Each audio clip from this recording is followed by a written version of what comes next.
National Urdu primary school Jogeshwari. माहौल का मुताला number 1। उन्वान लिबास। आइए ये करके देखें।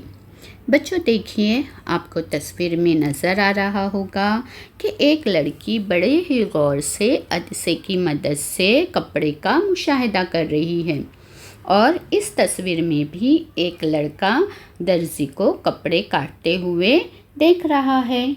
दोनों ने जब कपड़ों को गौर से देखा तो दोनों को पता चला कि कपड़े जो है वो धागों को एक दूसरे में पिरोकर तैयार किए जाते हैं। बच्चों, धागा एक दूसरों में पिरोना यानी बुनना। लंबे धागे बुनकर कपड़े तैयार किए जाते हैं। लेकिन बच्चों, लंबा धागा कहाँ से आता है? चलिए ये मालूम करने के लिए हम ये करके देखते हैं। सबसे पहले बच्चों, घर में से कपास लीजिए। इसको जिस कदर लंबा कर सकते हैं कीजिए। फिर इसे अपनी हथेली पे रखकर एक जानिब बल दीजिए। आप देखोगे कि कपास की लंबी बत्ती तैयार होती है। बत्ती यानी बच्चों डोरी। बच्चों, पिछले ज़माने में कपास के ज़रिए सूत तैयार करने के लिए चरखा इस्तेमाल किया जाता था। सूत यानी बच्चों धागा तैयार करने के लिए। लेकिन अब ये अमल मशीनों के ज़रिए किया जाता है और कपास के धागे से कपड़ा तैयार होता है। बच्चों, क्या आप जानते हैं ये जो है कौन है? महात्मा गांधी है।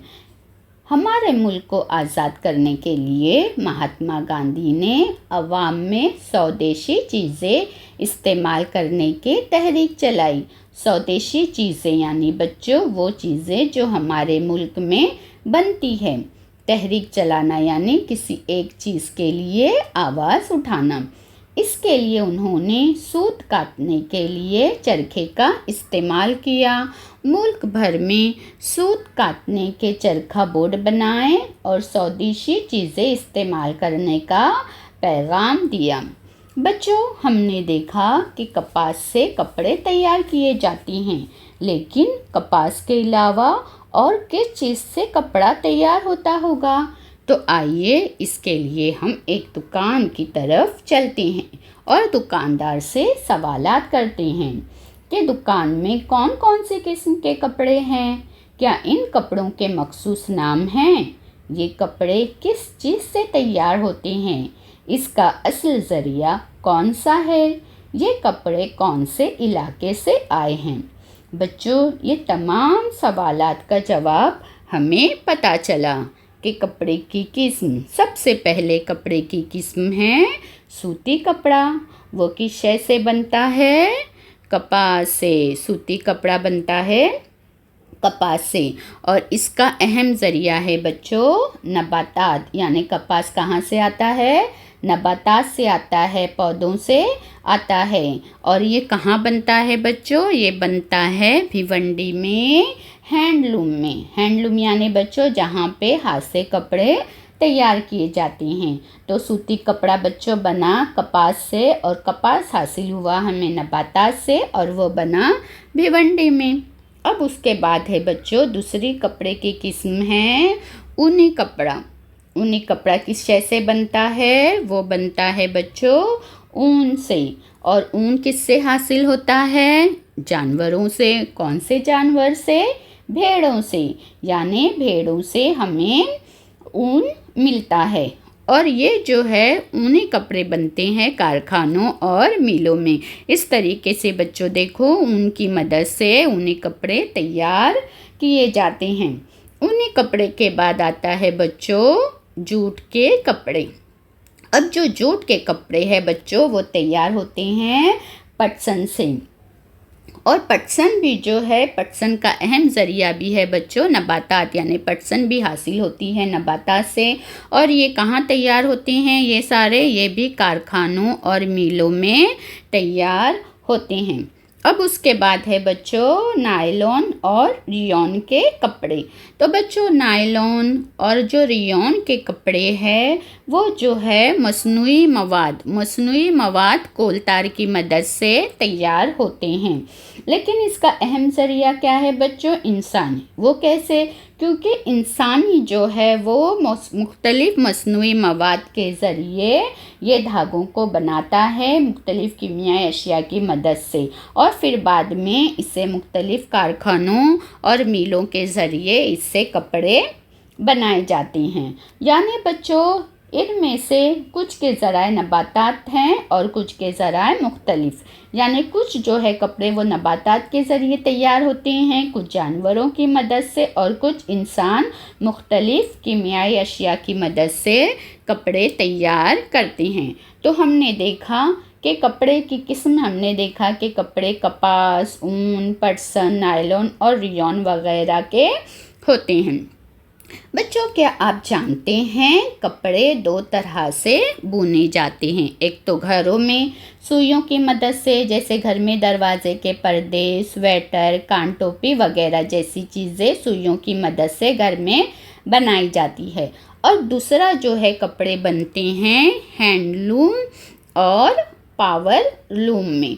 बच्चों हैंडलूम यानी जहाँ पे हाथ की मदद से कपड़े तैयार होते हैं, और पावर लूम में मशीनों की मदद से बड़े पैमाने पर कपड़े बुने जाते हैं। तो इस तरीके से मुख्तलिफ तरह से कपड़ों को बुना जाता है। आइए बच्चों अब हम ये करके देखते हैं। सबसे पहले एक छोटी बाल्टी में साफ पानी लेंगे। इन पानी में उन कपड़ों को भिगोएंगे जिन्हें हमने दिन भर पहना है। 1 घंटे के बाद ये कपड़े बाल्टी से बाहर निकालेंगे।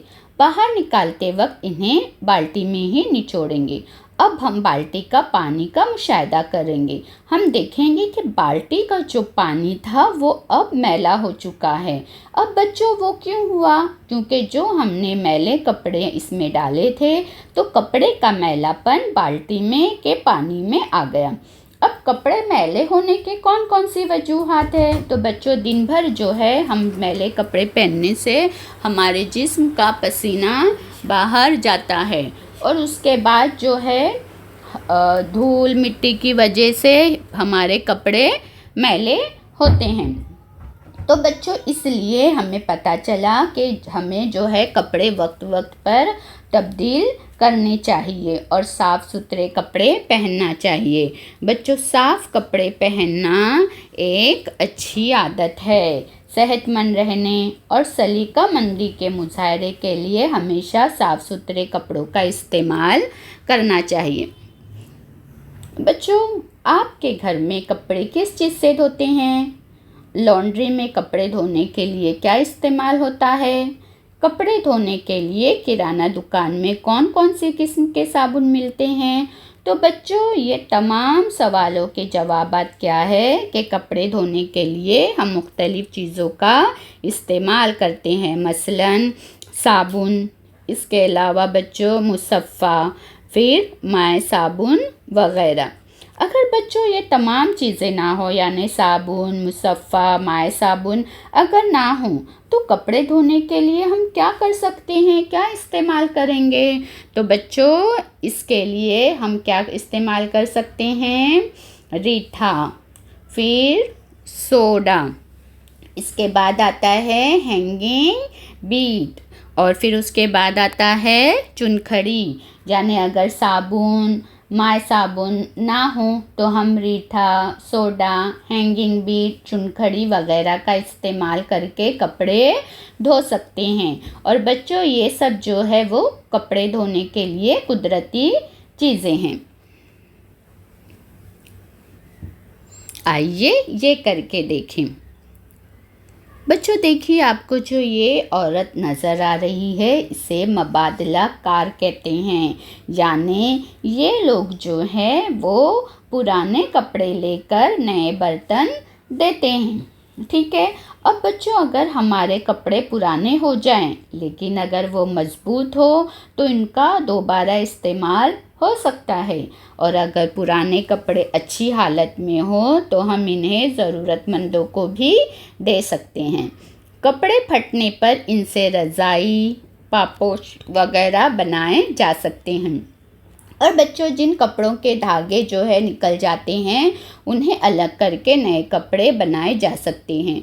बिल्कुल फटे पुराने कपड़ों की लुगदी तैयार करके इसका कागज़ बनाया जा सकता है। इसका इस्तेमाल प्लेट, कागज़ के फूल तैयार करने में होता है। इस लुगदी से मॉडल वगैरह भी बनाए जाते हैं। बच्चों देखिए, अभी आपके सामने जो तस्वीरें आएंगी आप उनका गौर से मुशाहिदा कीजिए। देखिए बच्चों, ये जो तस्वीर है इसमें जो लोग हैं वो आदिवासी हैं। अब इस तस्वीर में जो लोग हैं वो कौन है? वो मराठी बोली बोलने वाले हैं। ये जो है बच्चों कोली लोग हैं। कोली यानी जो मछलियाँ पकड़ते हैं। ये जो है बच्चों राजस्थानी यानी काठियावाड़ जिसे कहते हैं वो है। ये जो है वो मवेशी पालने वाले हैं। ये जो है जंगल में रहने वाले जंगली हैं। और ये जो है बच्चों भजन कीर्तन करने वाले हैं, संत है जो भजन कीर्तन करते हुए घूमते हैं। अब बच्चों, हमें इन सब के बारे में कैसे पता चला? तो बच्चों, इन्होंने जो कपड़े पहने हैं इन कपड़ों को देखकर हमें पता चला कि ये कौन लोग हैं। ये लोग अक्सर आपको आपके अतराफ या आप जब दूसरे शहर में जाएंगे आपको ये लोग कपड़े पहनने वाले नज़र आएंगे। तो बच्चों, हमारे महाराष्ट्र में जो है तहजीबी और जुग्राफियाई वजूहात की बिना पर लिबास में फ़र्क नज़र आता है। यानी अक्सर लोग जो है वहाँ की जो तहजीब होती है उसके हिसाब से लिबास का इस्तेमाल करते हैं, और जो जुग्राफियाई वजूहात हैं वहाँ पे तो उस बिना पर भी लिबास में फ़र्क नज़र आता है। लेकिन बच्चों, महाराष्ट्र की आबो हवा के लिहाज से ज़्यादातर लोग जो है वो सूती कपड़ों का इस्तेमाल करते हैं। तो बच्चों, आज हमने लिबास सबक में लिबास के मुतालिक, कपड़ों के मुतालिक मज़ीद मुख्तलिफ मालूमात हासिल की। शुक्रिया।